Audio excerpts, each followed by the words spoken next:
What's up, you guys? It's your boy Cal, and for today's video, we are going to be stepping into the Marvel Universe to put together a team of characters that, for some reason, are highly reviled when it comes to the comic book universe. And for the life of me, I cannot figure out why.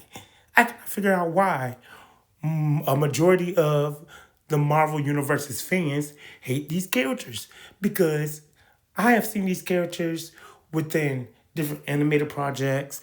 I have seen these characters portrayed in a few seasons of a particular show, that show being the Agents of S.H.I.E.L.D. I have read a few comic series of these particular characters, and I don't really see much of a problem. Now, while I understand one of the main off-puttings of these characters, I don't understand why people hate them as much as they do. I don't think they deserve as much hate as they receive. And the characters I am referring to, if you have not been able to catch on by now, are the Inhumans. I do not understand why a majority of the Marvel fan base hate on the Inhumans. Now, like I said, I have seen these characters or this race portrayed within the Agents of S.H.I.E.L.D. series. I have seen this race of characters being portrayed within a few of the Marvel animated projects, such as the Avengers Assemble series, Ultimate Spider-Man, and a few others. I have read a few issues of certain comics, particularly the X-Men comics, and a few comic book events where we have seen the Inhumans interact with these characters. And recently, after watching a few videos on the Inhumans, a particular video on the Humans that was done by Mary Marvelous, Sir Superhero, and the Death of the Humans comic book review by Comic Pop, I decided to read a few of these Inhuman. And the ones I have read, like Son of M, which I think was amazing. Charles Soule's run, which was good. And right now I'm currently reading the Karnak series and the Paul Jenkins series. I don't really see a problem with them. Now, where people say that they're just another version or a rip-off version of the X-Men, I get that. But I think there is a difference that some people have failed to acknowledge or that some people just haven't acknowledged. And that is the fact that where the X-Men deal mostly with how the world around them reacts to them, I think the inner workings and the politics of the Inhuman are what separate them enough from the X-Men. But that's neither here nor there. Like I said, I just never understood why people hate on them so much. Now, am I too new to the world of the Inhumans to actually form an opinion? I don't think so. But am I too new to the world of the Inhumans to actually know if that is a solid position that I am taking when it comes to me saying that I think that the Marvel fan base is showing a little too much of a hatred towards them?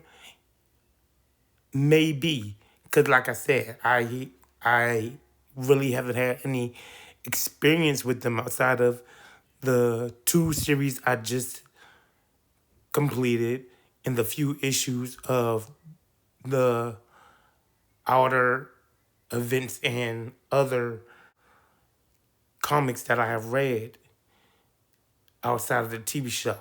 And seeing as how that the Inhumans have been around since the beginning of Marvel, like since the Fantastic Four have been around, maybe I have not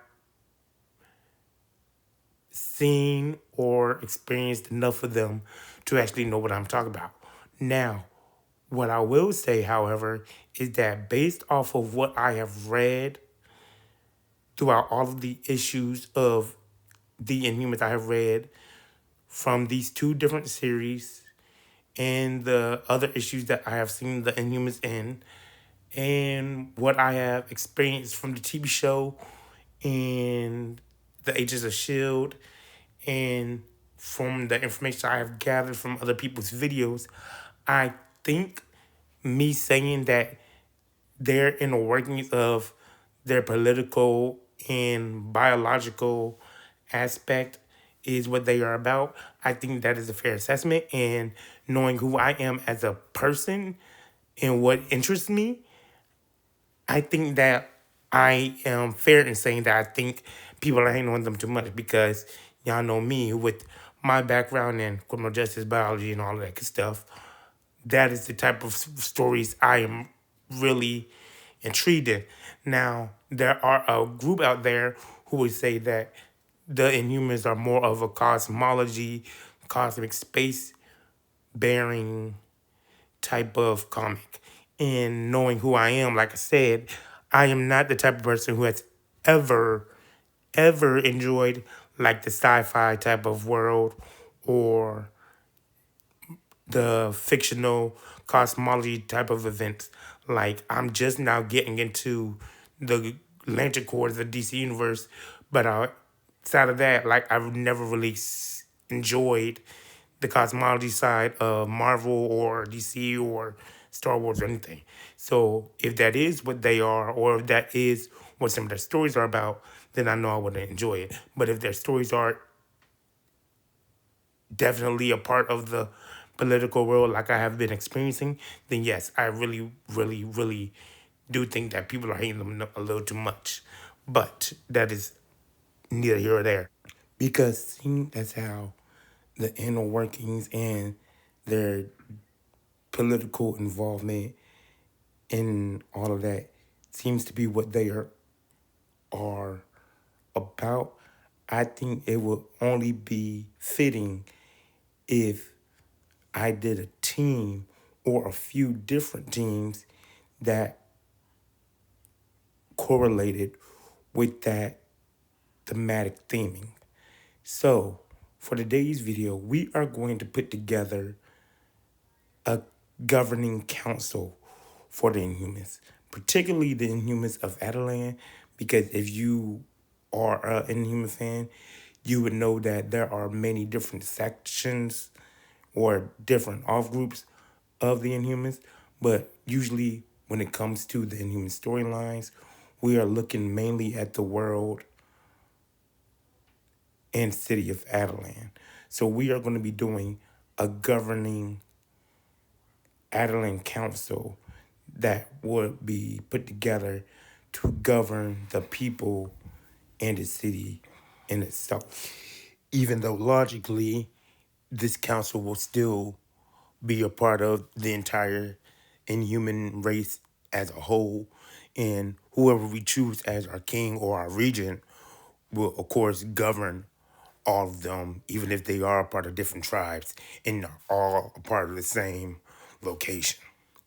And I was going to wait to do this until I read some more series, but I have read a few series by now, and for the most part, it seems like it's true on what everybody says about how the main cast or the main focus when it comes to the Inhumans deal with the royal family. So even though I've read certain things like the Secret Invasion tie-in, Silent Wars, I'm reading Inhumanity right now. I'm reading Karnak. And I've read some other things. It doesn't seem like many other Inhumans are featured, and even if they are, they don't have big enough roles.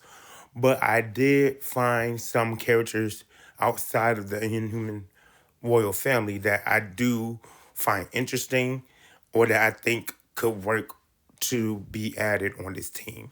So instead of taking more time to do this video, seeing as how there probably not going to be a lot more of Inhumans that I run across to put on this council, we're just going to go ahead and do the council as it is. And our council is going to consist of maybe 5 members, maybe 7. And of course, we're going to have supporting staff. But with that being said, the first person we are going to pull, of course, is going to be that of the king and the leader of the council, which is going to be Black Gagar Botagon, aka Black Boat. Now, I wish I would have used Medusa in my other recruitment team, even though I think she fits there too, because I feel like when it comes to leadership, Medusa is a better leader. Even though I don't have a problem with Black Bolt, outside of the Inhuman Infinity thing that he did, where he released the Terrigen Cloud, I don't think he's a bad king. He's not a perfect king, but he's not a bad one. It has been said throughout the comics that he is a king that puts his people first. And for the most part, I can agree upon that. I feel like he's a good king. He's very patient, but he's also very fair. And if you're not thinking about fairness or his patience, he's one who I don't want to say he's calculating because calculating can suggest like evil, but he takes things into consideration. He really ponders on his decisions, even though he could work on his communication skills when it comes to that of his family. But I don't think Black Bolt is a bad king at all or a bad leader. So, of course, seems that I can't use Medusa and there's not really any other person who I can see being the regent right now because I haven't read anybody else being the regent except like one or two people, but they've been evil. We're gonna use Black Bolt as the leader. And as king of the Inhumans and the leader of the council, that means, of course, he'll be the sovereign ruler with the position of, being the final say so on all the decisions that the council has to put into action or not. Which means, he'll ratify all the major policies, declare wars, oversee the terror and all that other stuff. So with that being said, like I said, Black Bolt is going to be the leader. Now, for the second person we're gonna put up here, the second person we're gonna put up here is probably like my second or my third favorite Inhuman royal family member, and that's the member Karnak. Karnak is such a badass, but reading his solo comic or whatever, Karnak is a dick. But I think putting him on this team right here is cool. I was thinking about putting him like on a field team, like a warrior team, or like the response unit team that I'm planning on making for the Inhumans. But he's not a weapon. I mean, he could be used as a weapon, but he's a scalpel. Just adding him makes everything deadlier or makes everything sharper. And, that means if he was to put on the field, he would probably, you know, oversee everybody. Not like in a commanding sense, even though that would probably be it. But I mean, like, he will overshadow everybody. So I'm putting him on the council. And when he's on the council, he's going to have the role of being the chief advisor, the grand strategic advisor of the whole family or the whole council in itself. Um, which means he'll be able to, with his powers. Okay, for all of those who do not know, Karnak's ability is basically he can find a weakness in anything and everything. People, logic, physiologies, philosophies, plans, structures. He can just find the weakness. So that's why I was like, okay. So basically you're a one-man army. And with that being said, his role on the council will basically be to identify the weakness in all of the plans and policies and the people on the council and how they may be loyal or they may be untrustworthy or where a plan might fail, where it might need a little bit of tweaking and stuff like that. Because through his powers, he can predict the unintended consequences of stuff and test their decisions for long-term failure points. So like I said, he's a scalpel. He brings surgical intelligence. Instead of, just putting him on a place where he could just be a solo point, put him up here will make the council seem more official because of how they handle things due to Karnak. So, and like I said, He's a dick. He is brutally honest. He's like me. He does not care about how you feel because, like I said, his role is to point out the weakness. So if he sees something, he's going to tell you that's dumb. That's that's a stupid plan.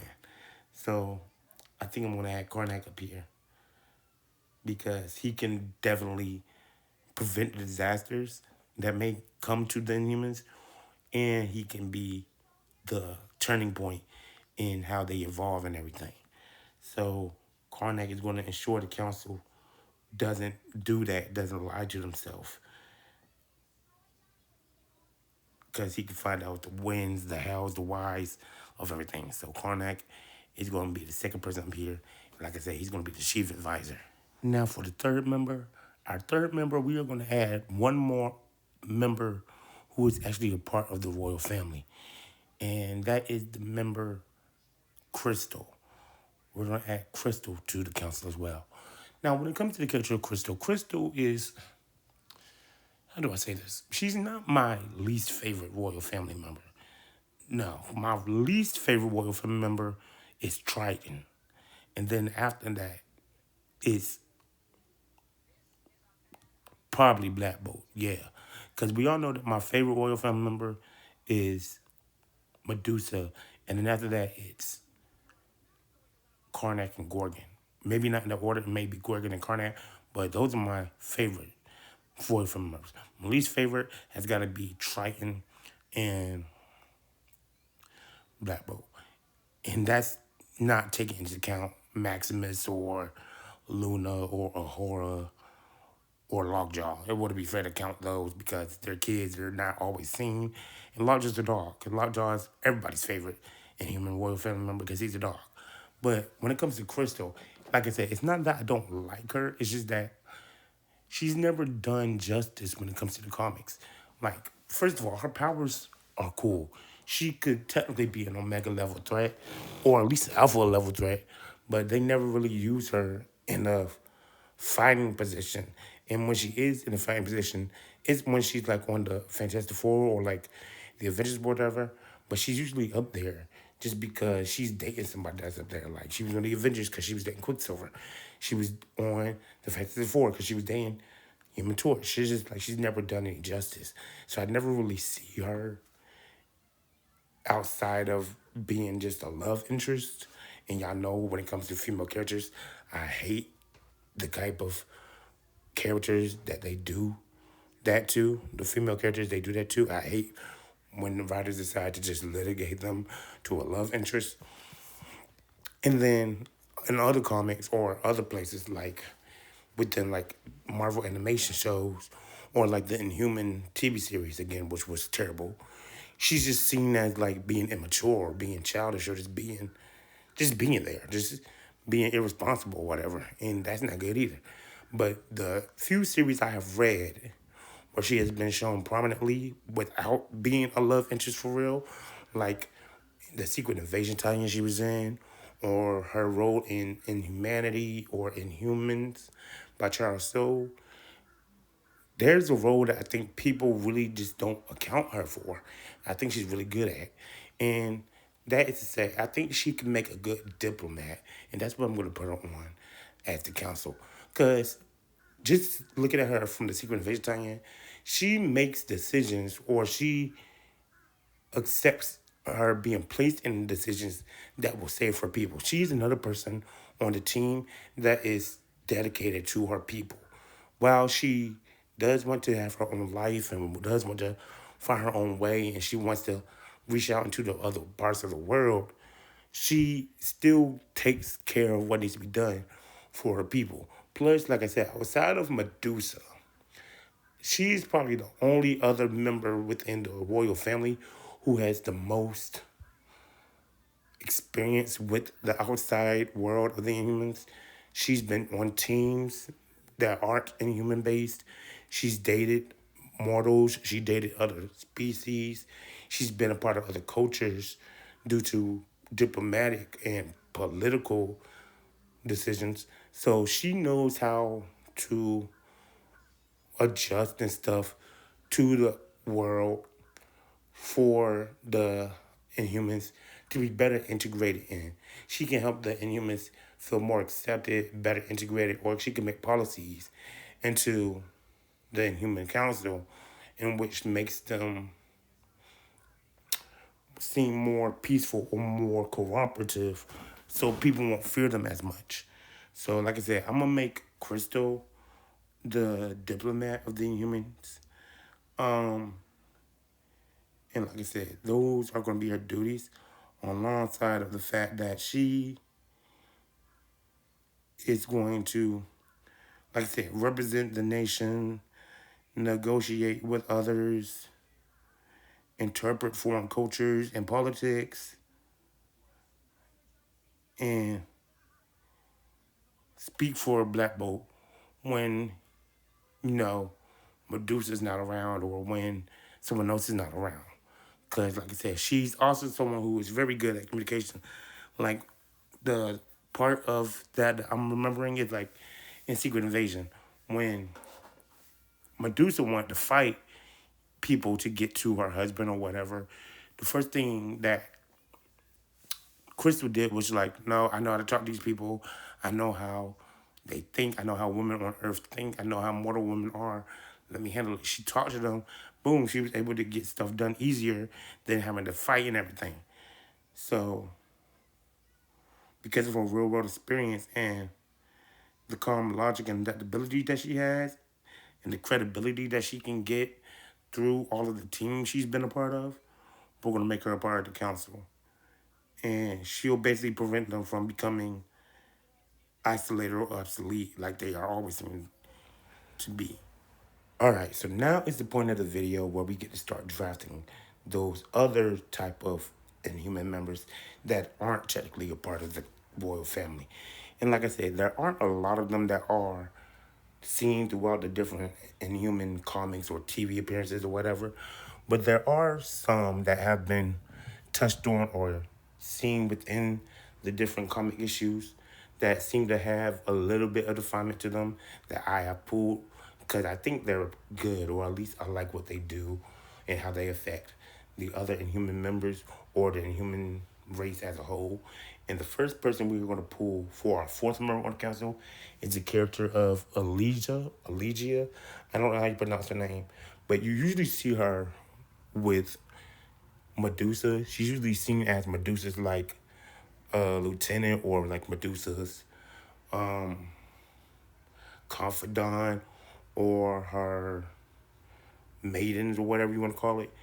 But because we're not using Medusa on this council, she's going to be that to Black Bolt, even though, you know, narratively, she would still be seen as the Inhuman royal family's confidant or Medusa's.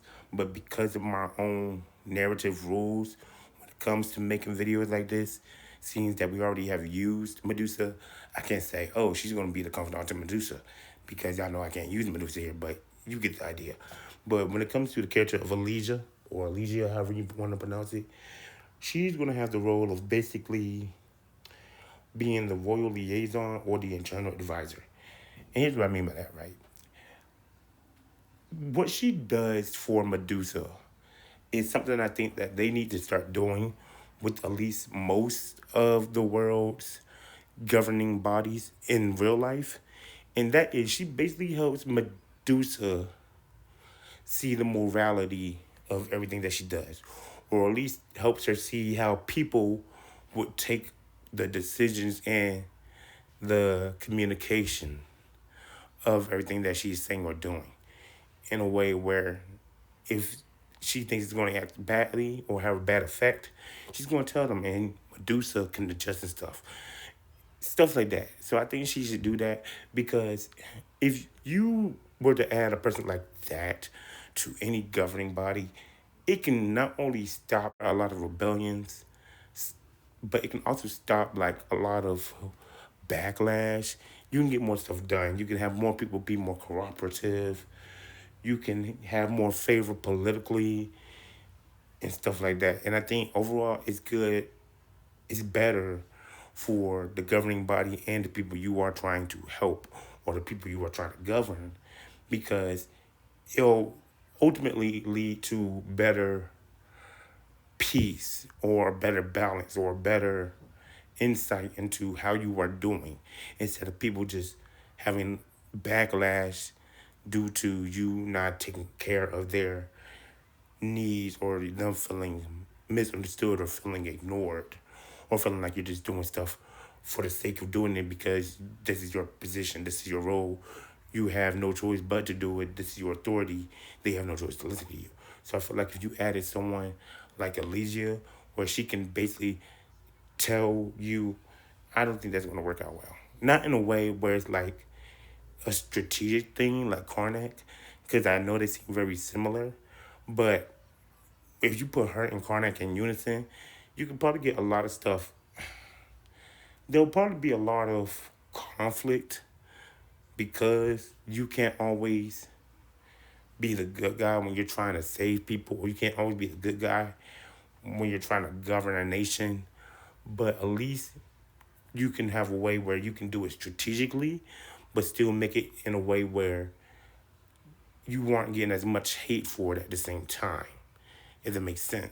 But then again, if you look at it at the same time, they may actually complement each other because how can you look at it? A good way to look at it would be seeing Karnak as an engineer and Elegia as a therapist, right? Or you could see it as Karnak making or investing into the long term planning and Elegia being more concerned about how people are going to take it now. What will be the short term effect and possibility of stability within the nation when things are being done? So, like I said, if you took both of them, I think you can have actually a great cohesion instead of more conflict than not because Alicia doesn't take care of the tactical stuff. That would be Karnak. Karnak takes care of the tactical stuff while Alicia does more of the emotional management. If you remove Allegia, if I'm thinking about this correctly, if you remove Allegia, you can spark a lot of rebellion or the fracture of society. While the decisions are efficient, but if you move Karnak, decisions may feel good, but catastrophically it'll fail later due to how they affected everybody on a mental or psychological standpoint. So yeah, I think keeping Karnak as the strategic advisor, but Alicia as the eternal moral emotional advisor is a good thing because what she brings as a person is empathy and intuition. So if you add a person like her, it would definitely make the whole point I said about Black Bolt being more about his people and Karnak being a dick more balanced out, especially if you put Crystal up there, because then you can have Karnak see a plan, Alicia saying how it will affect people, Crystal find a way to express it on the outside, and then Black Bolt making the final decision on what to do. So it will also solidify what I said about him being more of a king who takes heed of how his people are or what they need, a king who puts his people first, and a king who does more listening than he does decision making and stuff. So we're gonna put Luigi up here as the eternal advisor. Now, when it comes to our final member, I think our final member has to be someone who was a part of the genetic council originally, or who could be due to how they may or may not be efficient when it comes to genetics or medical biology and stuff, because of exactly how much genetics play into the race of the Inhumans and how everything evolves around the Terror of the Mist and their genes. So for our final member, we are going to put the character of Venatos. Venatos, Venatos, whatever you want to pronounce these people's names. I don't know. You know, when it comes to alien races or different cultures, people express their names differently than we think they will be. But we're gonna add him as the chief medical person. Um, One, because like I said, when it comes to the humans, they deal a lot with genetics.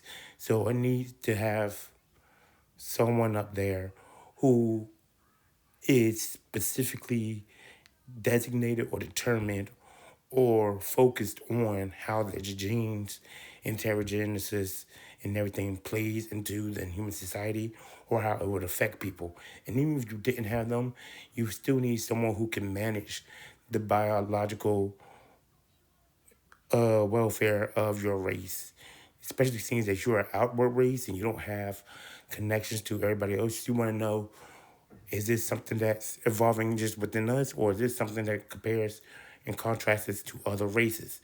How do we do this? Is there something in another race that can help us out or something like that? Like, is this us evolving or is this us dying? You need to have someone up there like that. So we're going to choose the character of Venatos. And like I said, Venatos is going to be a chief medical advisor. But besides him being the chief medical advisor, he's going to be the one to oversee the pterogenesis protocols, treat post-pterogenesis trauma and instability, monitor the genetic health of all the population, advise the king and everybody on the risk of mutations, extinctions, and because of his scientific authority and biological realism, he can overall be the overall go-to person that everybody goes to when they're feeling sick or whatever the case need be. So we're gonna add Venatos to the council as well. And with that being said, we have our five main members on the council. We have Black Bolt as the sovereign leader slash king. We have Karnak as the strategic advisor, Crystal as our diplomat, Alicia as our internal advisor, and our chief medical advisor being that of Venetos. Now, when it comes to a royal council or a council in general or a council that's specific to a particular race, I feel like they should have supporting staff, one that is specifically designated to helping them, especially seeing like I said, this is towards a specific race and specific location. So we're going to add a few members to the council that are not really on the council in the main sense, but they're going to be on the supporting staff. And the first one is going to be Oran. And Oran is going to have the role of being the intelligence and surveillance head. And we're doing that because she basically has the ability to tune into certain words or hear for certain things. Like if you said, she could say a certain word, or if you said a certain word, or she can listen for a certain word or a certain phrase or whatever, and she can pinpoint exactly who and where it's coming from. So I feel like when you're dealing with a society or dealing with a nation that's bottled up like they usually are, like in a dome, that could be important, especially seeing like how a lot of the problems that the humans face are problems that they have internally, problems that come from the inside, because of people like Maximus or Lash or Lineage or whatever the case may be when you're dealing with distrust who are trying to overthrow the king or and rule over the nation or whatever. And then our final supporting staff member is going to be that of Vademus. And Vademus, again, has a cool power. Vademus is blind, right? But his Terrigenesis power gives him the ability to basically see through the eyes of others through their memories or through their thoughts. And due to that, he has been known to be the historian or archivist or the librarian of the Inhumans. So that's exactly what we're going to make him. We're going to make him the historian, like I said, because when you're dealing with a society like this, seeing as how they was built from another society and their whole race seems to be based within science or genetics, you would need to have the archived logic and knowledge of your people to continue your race or to continue evolving. So we're gonna add him up here, and through him,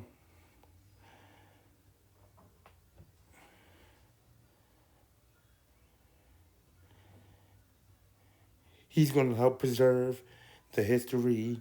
He's gonna advise the council on precedents and ensure mistakes are not repeated, based on him being able to hold basically the information and the memories of others. So over time, you know how they say knowledge is power, the people of the Inhumans can become stronger and the council can become wiser, more efficient, more sufficient, and more successful as a people. So that's who we're going to add for a supporting staff member. We're going to add supporting staff members, Orin, and we are also going to add Vademus for our historian and our head of security, or at least the head of surveillance.